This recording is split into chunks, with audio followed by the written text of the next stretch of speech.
नमस्कार, स्वागत है आपका। आप देख रहे हैं राज्यसभा टीवी। मैं हूं आपके साथ अमृता। नजर सुर्खियों पर।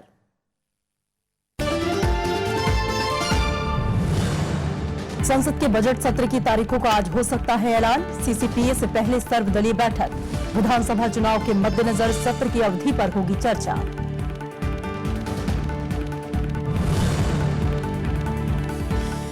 ओआरओपी पर सालाना 7,500 करोड़ का खर्चा। सरकार ने जारी किया लागू करने का ब्यौरा।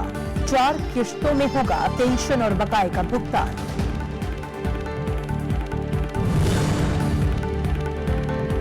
$9,672 करोड़ रुपए की 6 सड़क और 1 बंदरगाह परियोजना को केंद्र की मंजूरी। यूपी में 2 तो महाराष्ट्र और हिमाचल में एक राष्ट्रीय राजमार्ग। गोवा में बनेगा बंदरगाह।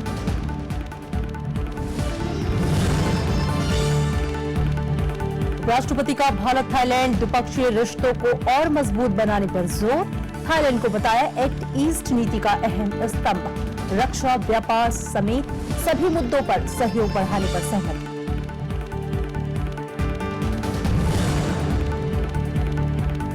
जिनेवा में चल रही सीरिया शांति वार्ता स्थगित। संयुक्त राष्ट्र के विशेष दूत ने कहा, पूरी तरह से विफल नहीं हुई वार्ता।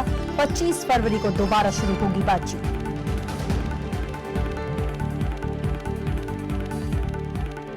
खबरें विस्तार से। बजट सत्र की तारीखों को आज अंतिम रूप दिया जा सकता है। इसके लिए आज गृह मंत्री राजनाथ सिंह की अध्यक्षता में संसदीय मामलों की कैबिनेट कमेटी की बैठक होनी है और इससे पहले बजट सत्र की तारीखों पर सलाह के लिए सरकार ने सर्वदलीय बैठक बुलाई है। यह बैठक सीसीपीए बैठक के पहले होनी है। दरअसल अप्रैल मई के आसपास 5 राज्यों में विधानसभा चुनाव हो सकते हैं। सरकार बजट सत्र की अवधि तय करने से पहले उन दलों की राय लेना चाहती है जो इन चुनाव में सक्रिय भूमिका निभाने वाले हैं। इस मकसद से संसदीय कार्य मंत्री वेंकैया नायडू ने कुछ दिन पहले विपक्षी दलों को चिट्ठी लिखी थी। सरकार विधानसभा चुनाव को देखते हुए बजट सत्र को लेकर विपक्ष से सलाह चाहती है। इसमें कांग्रेस, टीएमसी, वाम दलों के साथ साथ एआईएडीएमके और डीएमके जैसी पार्टियों के नेताओं को बुलाया गया है और इस बार बजट सत्र के दौरान ही पश्चिम बंगाल, असम, तमिलनाडु, पुडुचेरी और केरल में विधानसभा चुनाव होना है। बजट सत्र 23 फरवरी से शुरू होने की संभावना है। सरकार ने वन रैंक वन पेंशन योजना के लिए विस्तृत निर्देश जारी कर दिए हैं। इसके मुताबिक मौजूदा दर पर इसे लागू करने से करीब 7500 करोड़ रुपए का सालाना वित्तीय भार आएगा। सरकार ने ओआरओपी टेबल भी जारी किया है जिसमें कहा गया है कि 1 जुलाई 2014 से 31 दिसंबर 21,005 के बीच बकाया राशि करीब 10,900 करोड़ रुपए होगी। ओआरओपी पर होने वाले कुल खर्च की 86% का फायदा जूनियर कमीशन अधिकारियों और अन्य रैंकों को होगा। साथ ही बकाये का भुगतान और ओआरओपी के तहत पेंशन का रिवीजन पेंशन वितरण प्राधिकारियों की ओर से 4 किस्तों में किया जाएगा। पारिवारिक पेंशनरों और वीरता पुरस्कार हासिल पेंशनरों के मामले में बकाये का भुगतान 1 किश्त में किया जाएगा। सरकार ने पिछले साल नवंबर में ओआरओपी लागू करने का फैसला किया था। इस कदम से 18 लाख से ज्यादा पूर्व सैनिक और युद्ध विधवाएं लाभान्वित होंगी। पूर्व सैनिकों के एक तबके ने इसे खारिज कर दिया था और वे अब भी इसका विरोध कर रहे हैं।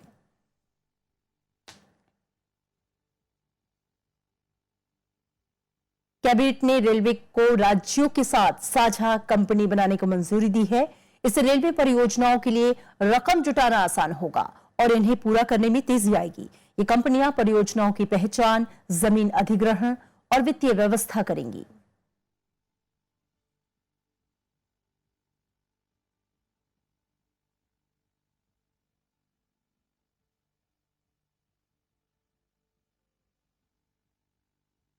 कैबिनेट ने स्टील, एल्युमिनियम जैसे गैर नियामक क्षेत्रों को कोयला ब्लॉक देने का फैसला किया है। इन्हें बाजार दर पर कोयला खदानें लेनी होंगी। आर्थिक मामलों की मंत्रिमंडलीय समिति ने मिलिंग खोपरे का समर्थन मूल्य और 400 रुपए से बढ़ाकर 5,950 रुपए प्रति क्विंटल कर दिया है। वहीं बाल खोपरे का सरकारी मूल्य 410 रुपए बढ़ाकर 6,240 रुपए प्रति क्विंटल कर दिया गया है।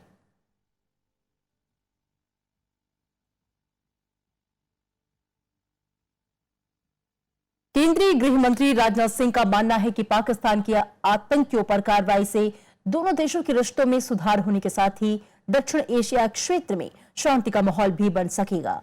जयपुर में अंतर्राष्ट्रीय आतंकवाद निरोधक सम्मेलन में उन्होंने पाकिस्तान की सरजमी से चल रहे आतंकी संगठनों के खिलाफ कुछ ठोस और कड़े कदम उठाने की जरूरत बताई। उन्होंने कहा कि पठानकोट आतंकी हमले के बाद सरकार आतंकवाद से निपटने की रणनीति की समीक्षा कर रही है। केंद्रीय गृह मंत्री राजनाथ सिंह ने बुधवार को कहा कि भारत में ज्यादातर आतंकवादी हमले पाकिस्तान की तरफ से होते हैं। उन्होंने कहा कि पाकिस्तान को अपनी सरजमी से गतिविधियां संचालित कर रहे आतंकवादी संगठनों के खिलाफ कड़ी कार्रवाई करनी चाहिए। गृह मंत्री ने कहा कि अगर पाकिस्तान आतंकियों और उनके संगठनों के खिलाफ निर्णायक कार्रवाई करता है तो भारत उसके साथ खड़ा होगा। If Pakistan takes concrete action against terrorists on its territory, it will not only improve the bilateral ties between both the countries, but also brings peace and stability in the South Asian region. The government of India will stand by Pakistan if it takes decisive action against terrorists and their organizations. इसी सम्मेलन में विदेश सचिव S Jaishankar ने कहा कि आतंकवाद का समर्थन करने वाले देशों का बाकायदा नाम लेकर उन्हें शर्मिंदा किया जाना चाहिए। Naming and shaming must be carried out relentlessly in the case of perpetrators, supporters and connivers of terrorism. Tolerance for double standards on this issue must be equally frankly exposed. Jaipur में 2 दिवसीय अंतर्राष्ट्रीय आतंकवाद निरोधक सम्मेलन मंगलवार को शुरू हुआ था। सम्मेलन का उद्घाटन करते हुए राष्ट्रपति प्रणब मुखर्जी ने भी दुनिया के तमाम मुल्कों से आतंकवाद को प्रायोजित करने वाले देशों का बहिष्कार करने की अपील की थी। Bureau report, Rajya Sabha TV. विधानसभा चुनाव की तैयारियों का जायजा लेने के लिए कल चुनाव आयोग की पूरी टीम तिरुवनंतपुरम पहुंची। इस टीम में मुख्य चुनाव आयुक्त नसीम जैदी, चुनाव आयुक्त ए.के. ज्योति और ओम प्रकाश रावत शामिल हैं। चुनाव आयोग की टीम आज केरल के मुख्य सचिव, पुलिस महानिदेशक के साथ ही राजनीतिक दलों के प्रतिनिधियों से बातचीत करेगी। केरल विधानसभा का मौजूदा कार्यकाल मई में खत्म हो रहा है और दिल्ली के मुख्यमंत्री अरविंद केजरीवाल ने एमसीडी के कर्मचारियों का जनवरी तक का वेतन देने का ऐलान किया है। उन्होंने एमसीडी में भ्रष्टाचार का भी आरोप लगाया। उधर एमसीडी के कर्मचारियों ने भ्रष्टाचार के आरोपों को सिरे से खारिज करते हुए दिल्ली सरकार के अधिकारियों पर घोटाले का आरोप लगाया है।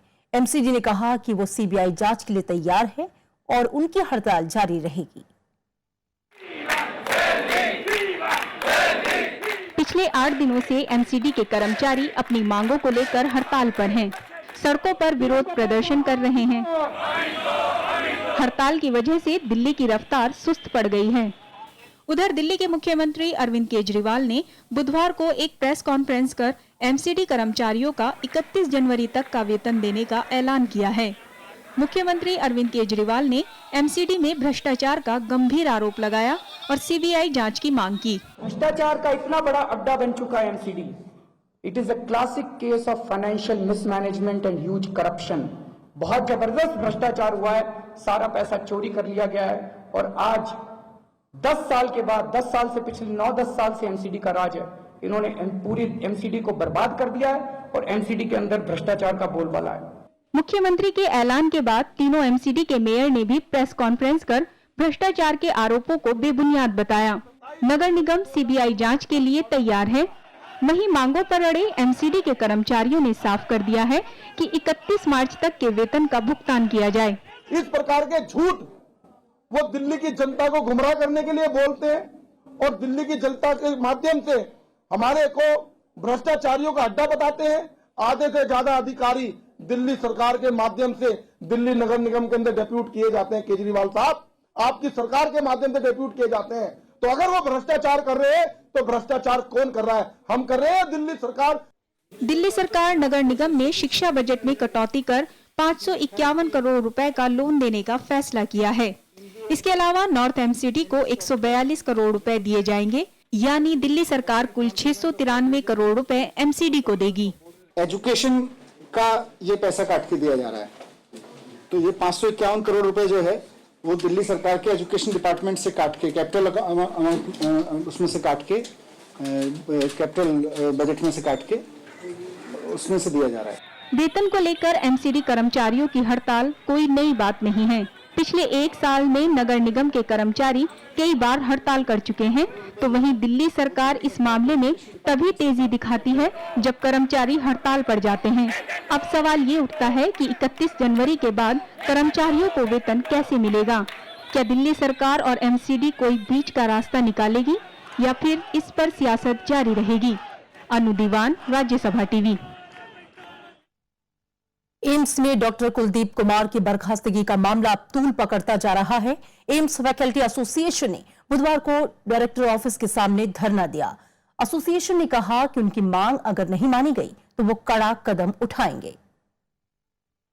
एम्स के परिसर में धरने पर बैठे ये डॉक्टर कुलदीप कुमार हैं, जिन्हें अनुशासनहीनता के आरोप में एम्स से बर्खास्त कर दिया गया है। कुलदीप कुमार का कहना है कि वो स्वास्थ्य मंत्री से गुहार भी लगा चुके हैं, लेकिन अब तक इस मामले की कोई सुनवाई नहीं हुई है। उन्होंने कहा कि इससे उनके व्यक्तिगत जीवन पर बुरा असर पड़ा है। मुझे नौकरी में आज तक मुझे डेंट नहीं रहा, और आपने न्यूज़पेपर के माध्यम से पढ़ा होगा, मुझे तो साइकेट्रिक पेशेंट भी डिक्लेयर किया गया है। तो मैं तो किसी काम का नहीं रहा, मेरा प्रोफेशनल पर्सनल लाइफ सब खराब हो गया। वहीं एम्स का faculty association doctor Kuldeep Kumar के साथ खड़ा है। एसोसिएशन ने चेतावनी दी है कि अगर इस पर पुनर्विचार नहीं हुआ तो हड़ताल लंबी की जा सकती है। Extreme degree of high handedness है एम्स एडमिनिस्ट्रेशन का, and they should review this. हमारी मांगे मान लेते हैं, कुलदीप को रिव्यू करते हैं, रीइंस्टेट करते हैं, या हमें बताते हैं कि क्या वजह है, तो हम मानेंगे, हम हड़ताल बंद करेंगे। ये हम जारी उसको अगर बड़े स्केल पे जारी कर सकते हैं। एसोसिएशन ने पिछले महीने ही आपात बैठक करके नाराजगी जाहिर की थी। डॉक्टरों के धरने से एम्स प्रशासन की मुश्किलें बढ़ सकती हैं। नवविक्रम सिंह, राज्यसभा टीवी। नोएडा अथॉरिटी के निलंबित चीफ इंजीनियर यादव सिंह को सीबीआई ने गिरफ्तार कर लिया है।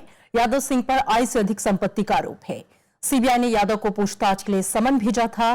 पूछताछ के बाद उनकी गिरफ्तारी हुई। यादव पर भ्रष्टाचार निरोधक कानून के तहत मामला दर्ज किया गया। दरअसल यादव सिंह 2015 में नोएडा प्राधिकरण सहित 3 प्राधिकरणों के प्रमुख थे। आयकर विभाग ने उनके घर पर छापा मारा था, जहां से भारी मात्रा में नकदी और सोना मिला था। छापा मारने वाले दल ने हीरे के गहने भी बरामद किए थे। मुंबई हाईकोर्ट ने समुद्री तटों की सुरक्षा व्यवस्था में कमियों के लिए महाराष्ट्र सरकार और ग्रेटर मुंबई नगर निगम को फटकार लगाई है। सोमवार को महाराष्ट्र के रायगढ़ में मुरुड बीच पर लहरों की चपेट में आकर 14 छात्रों की मौत हो गई। जांच में यह पता चला कि मुरुड बीच पर न कोई लाइफ गार्ड था, न ही कोई स्पीड बोट। इस पर कोर्ट ने हैरानी जताई। एक एनजीओ ने तटों पर सुरक्षा को लेकर कोर्ट में जनहित याचिका दायर की थी। कोर्ट ने जिला कलेक्ट्रेट से भी जवाब दाखिल करने के लिए कहा है।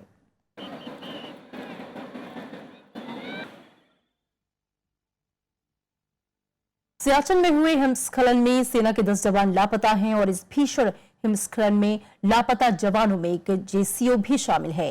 यह हिमस्खलन लद्दाख क्षेत्र में 19,000 फीट की ऊंचाई पर मौजूद उत्तरी ग्लेशियर में हुआ। सेना और एयरफोर्स ने तुरंत कार्रवाई करते हुए राहत और बचाव अभियान तेज कर दिया है। पिछले साल 15 नवंबर और उसके बाद इस साल 4 जनवरी को भी सियाचिन ग्लेशियर में बर्फीला तूफान आया था। उस वक्त बर्फ गिरने से इलाके में तैनात सेना को जानमाल का नुकसान हुआ था। ये इलाका दुनिया के सबसे ऊंचे युद्ध क्षेत्रों में शुमार है।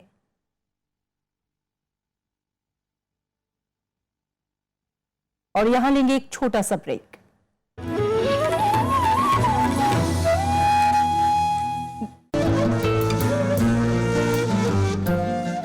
कलम और जहानत की मिसाल, उर्दू की अदबी महफिलों का ताबिंदा सितारा।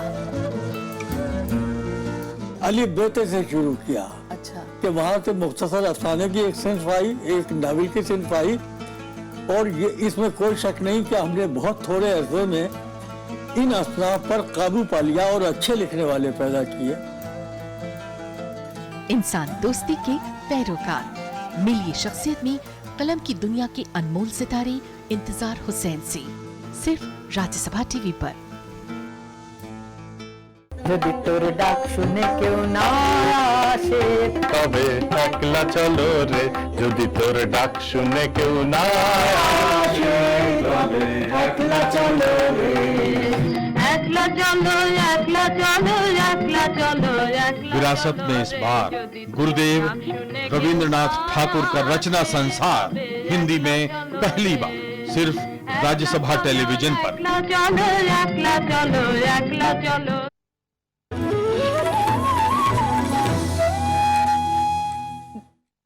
ब्रेक के बाद स्वागत है आपका। करीब 10,000 करोड़ रुपए की सड़क और बंदरगाह परियोजनाओं पर काम जल्द शुरू हो जाएगा। सार्वजनिक निजी भागीदारी के तहत बनने वाले इन सभी परियोजनाओं पर कुल 9,672 करोड़ रुपए खर्च होंगे। केंद्र की public private project appraisal committee और अधिकार प्राप्त समिति ने इन परियोजनाओं को मंजूरी दी है। वित्त मंत्रालय से जारी बयान में कहा गया है कि इनमें 4 राष्ट्रीय राजमार्ग परियोजनाएं हैं, जिनमें उत्तर प्रदेश के 2 जबकि महाराष्ट्र और हिमाचल प्रदेश की एक सड़क परियोजना शामिल है। इसके अलावा गोवा की बंदरगाह परियोजना भी इसमें शामिल है। सड़क और परिवहन राजमार्ग मंत्री नितिन गडकरी ने यह उम्मीद जताई है कि आगामी बजट में सरकार ग्रामीण इलाकों में सड़कों के विकास के लिए ज्यादा धन का प्रावधान करेगी। नितिन गडकरी ने सड़क और आंतरिक जलमार्गों के समान विकास पर जोर दिया है। गडकरी राज्यसभा टीवी पर आज से शुरू हो रहे कार्यक्रम स्पॉटलाइट के पहले एपिसोड में बोल रहे थे।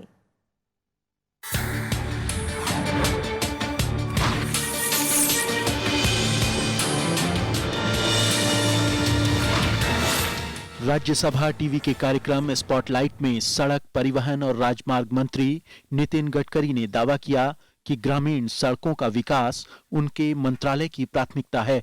गडकरी ने कहा कि प्रधानमंत्री सड़क योजना के लिए सरकार को ज्यादा धन का आवंटन करना चाहिए।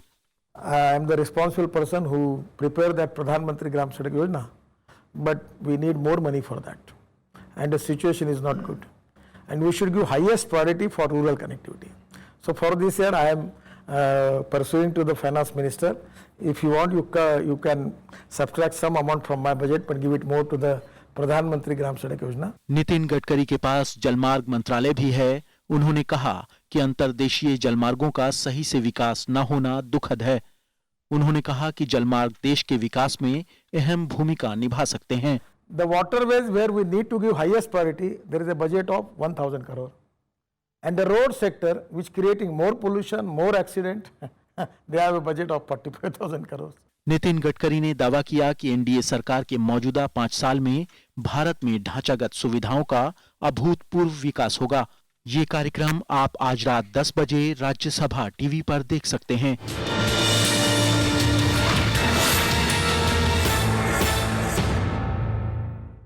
वित्त मंत्री अरुण जेटली ने कहा है कि कर्नाटक में देश के विकास दर से आगे निकलने की पूरी क्षमता है। उन्होंने कल बंगलुरु में इन्वेस्ट कर्नाटका 2016 नाम से वैश्विक निवेशक सम्मेलन का उद्घाटन किया। वित्त मंत्री ने कहा कि कर्नाटक के पास मानव संसाधन के साथ तकनीकी क्षेत्र में भी बढ़त हासिल है। उन्होंने कहा कि कर्नाटका में मैन्युफैक्चरिंग हब बनने की पूरी क्षमता है। उन्होंने कहा कि विनिर्माण क्षेत्र में तेजी से रोजगार पैदा होगा और इससे गरीबी मिटाई जा सकेगी। I think we can exploit all these potentials and really convert Karnataka into a destination of investment, of economic activity, of growth of this country. And I think every rupee that goes into Karnataka's investment goes into India's growth. उपराष्ट्रपति के Thailand यात्रा का आज दूसरा दिन है। कल Thailand के प्रधानमंत्री प्रयुक्त चान ओचा से मुलाकात के दौरान दोनों नेताओं ने आने वाले समय में रक्षा समेत दूसरे द्विपक्षीय संबंधों को और मजबूत बनाने के लिए एक रोड मैप तैयार किया। दोनों देश ने समुद्री सुरक्षा और दक्षिण चीन सागर के मसले पर साझा रणनीति पर भी सहमति जताई और सभी क्षेत्रों में आपसी सहयोग बढ़ाने पर जोर दिया। उपराष्ट्रपति मोहम्मद हामिद अंसारी के बुधवार को थाईलैंड पहुंचने पर शानदार स्वागत किया गया। थाईलैंड के उप प्रधानमंत्री प्राजिन जुनटांग ने एयरपोर्ट पर उनकी आगवानी की। राजधानी बैंकॉक में उपराष्ट्रपति को गार्ड ऑफ ऑनर पेश किया गया। इसके बाद उपराष्ट्रपति मोहम्मद हामिद अंसारी और थाईलैंड के प्रधानमंत्री जनरल प्रयुक्त चान ओचा की मुलाकात हुई। दोनों नेताओं ने द्विपक्षीय संबंध, व्यापार और क्षेत्रीय मुद्दों पर बातचीत की। थाईलैंड के प्रधानमंत्री ने उपराष्ट्रपति के सम्मान में रात्रि भोज का आयोजन किया। इस मौके पर उपराष्ट्रपति ने कहा कि दोनों देश द्विपक्षीय और आसियान के जरिए व्यापार, निवेश, विज्ञान, प्रौद्योगिकी और शिक्षा समेत कई क्षेत्रों में आपसी सहयोग बढ़ा रहे हैं। मुझे खुशी है कि भारत और थाईलैंड ने व्यापार और संपर्क बढ़ाने के लिए कई अहम कदम उठाए हैं। वहीं थाईलैंड के प्रधानमंत्री ने कहा कि दोनों देश मौजूदा सहयोग को अधिक मजबूत और व्यापक बनाने के लिए प्रतिबद्ध हैं। इस यात्रा से कई क्षेत्रों में साझेदारी बढ़ने में मदद मिलेगी। दोनों देशों ने आने वाले समय में आर्थिक सहयोग बढ़ाने समेत सभी क्षेत्रों में साझेदारी बढ़ाने के लिए रोड मैप तैयार किया है। The issues that were discussed, of course, were the challenges that the Thai government has faced and tackled, especially in the social sector, like health and social welfare and education sectors, and also the mutual cooperation that we've had in all these fields, but mostly very lately in security side, which has added to the stability of this relationship. यात्रा के दूसरे दिन गुरुवार को उपराष्ट्रपति Thailand की राजकुमारी महाचक्री शिरिंधोन से मुलाकात करेंगे। वो बैंकॉक की चुलालोंगकॉन यूनिवर्सिटी में from look east to act east India's partnership with Thailand and ASEAN पर व्याख्यान देंगे। इसके अलावा वो थाईलैंड में रह रहे भारतीय समुदाय को संबोधित करेंगे। उपराष्ट्रपति का थाईलैंड दौरा 5 फरवरी तक है। दीप्ति विशिष्ट, राज्यसभा टीवी, बैंकॉक। दुनिया भर में जीका वायरस के बढ़ते खतरे के बीच इससे निपटने की कोशिशें जारी हैं। जीका संक्रमण से सबसे ज्यादा प्रभावित ब्राजील में बुधवार को राष्ट्रपति ने दिल्मा रोसेफ ने राष्ट्र के नाम संदेश जारी कर लोगों से सहयोग की अपील की। इधर एक भारतीय कंपनी ने जीका की वैक्सीन बनाने का दावा किया है। बुधवार को दक्षिण अमेरिका से डेनमार्क लौटे एक व्यक्ति में जीका संक्रमण की पुष्टि हुई है। यूरोप में जीका संक्रमण का ये पहला मामला है। ब्राजील के राष्ट्रपति दिल्मा रूसेफ ने राष्ट्र के नाम संदेश जारी किया और लोगों से जीका के खिलाफ लड़ाई में सहयोग करने की अपील की।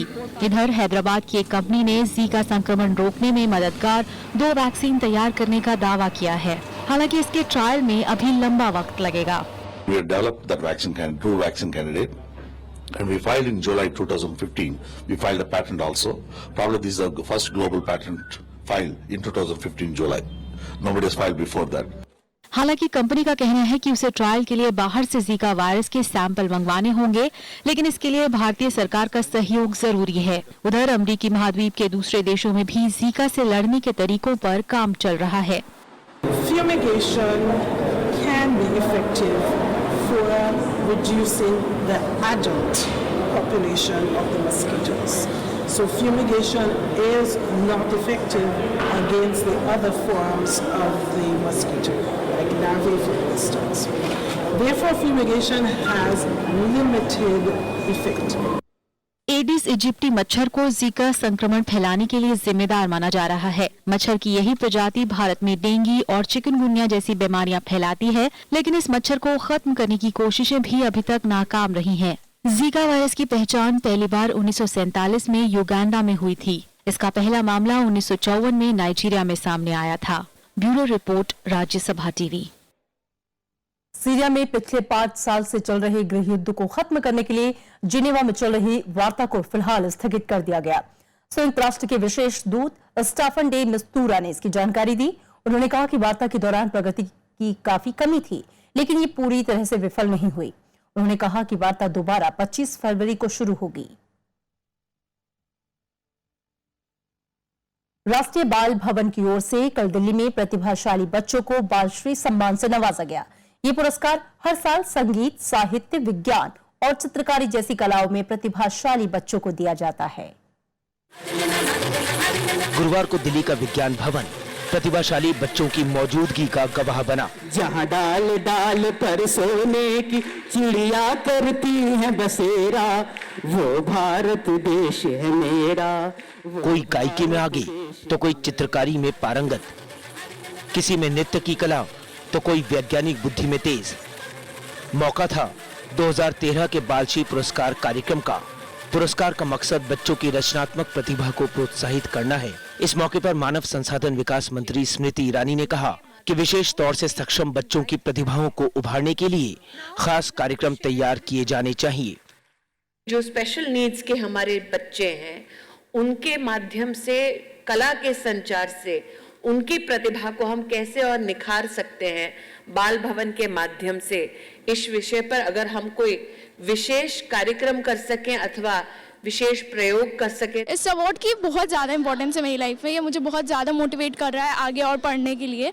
मेरा एम है IAS ऑफिसर बनना। मुझे बहुत खुशी हो रही है कि मैं आपको क्या बताऊं, मेरी बरसों से इच्छा थी कि मुझे बालश्री अवार्ड मिले। बाल भवन की ओर से बाल श्री पुरस्कार की शुरुआत 1995 में की गई थी। इसके तहत देश भर से रचनात्मक क्षेत्र में उपलब्धि हासिल करने वाले 10 से 16 साल तक की उम्र वाले बच्चों का चयन किया जाता है। प्रणव गोस्वामी, राज्यसभा टीवी। आज हिंदुस्तानी शास्त्रीय संगीत के महान गायक पंडित भीमसेन जोशी की जयंती है। किराना घराने की परंपरा के संवाहक रहे पंडित जी ने ख्याल गायकी को एक अलग मुकाम पर पहुंचाया। राग भैरव और भीम पलासी में उनकी बंदिशें सुनकर दर्शक भाव विभोर हो जाते हैं। मिले सुर मेरा तुम्हारा तो सुर बने हमारा। ये आवाज सुनते ही हमारे सामने हिंदुस्तानी शास्त्रीय संगीत के उस महान साधक की छवि सामने आती है जिसे हम पंडित भीमसेन जोशी के नाम से जानते हैं। बादलों का रूप लेकर बरसे हल्के हल्के। किराना घराने के इस गायक का जन्म 4 फरवरी 1922 को कर्नाटक के गडक में हुआ था। बचपन से ही संगीत में रुचि रखने वाले पंडित जी ने ग्वालियर के उस्ताद हाफिज अली खान से संगीत की बारीकियां सीखी। रघुवर तुमको मेरी लाज। 19 साल की उम्र में उन्होंने मंच पर अपनी पहली प्रस्तुति दी। पंडित भीमसेन जोशी ने कलाकार के तौर पर मुंबई में रेडियो में काम किया। वो मियां की तोड़ी, भीम पलासी, दरबारी जैसे अनगिनत राग छेड़कर संगीत प्रेमियों का दिल जीत लेते थे। तुम हो गरीब नवाज रघुवर, तुम हो गरीब नवाज। उन्हें ख्याल गायन के साथ साथ ठुमरी और भजन गायकी में भी महारत हासिल थी। हिंदी, कर्नाटक भाषा में पंडित जी ने कई भजन गाए।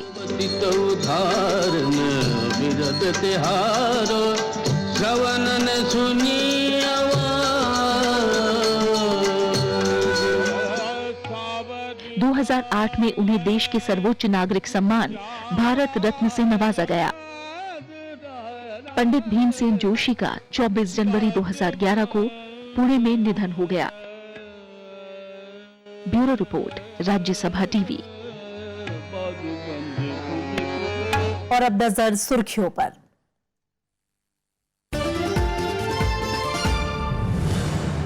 संसद के बजट सत्र की तारीखों का आज हो सकता है ऐलान।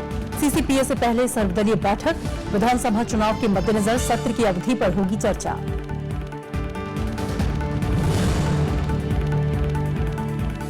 आरोपी पर सालाना 7,500 करोड़ का खर्चा, सरकार ने जारी किया लागू करने का ब्यौरा। 4 किस्तों में होगा पेंशन और बकाये का भुगतान। 9,672 करोड़ रुपए की 6 सड़क और 1 बंदरगाह परियोजना को केंद्र की मंजूरी।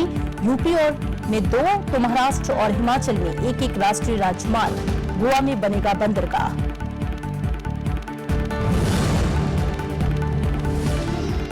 राष्ट्रपति का भारत थाईलैंड द्विपक्षीय रिश्तों को और मजबूत बनाने पर जोर। थाईलैंड को बताया एक्ट ईस्ट नीति का अहम स्तंभ।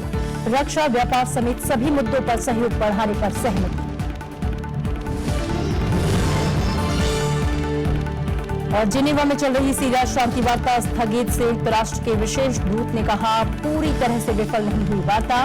25 फरवरी को दोबारा शुरू होगी बातचीत।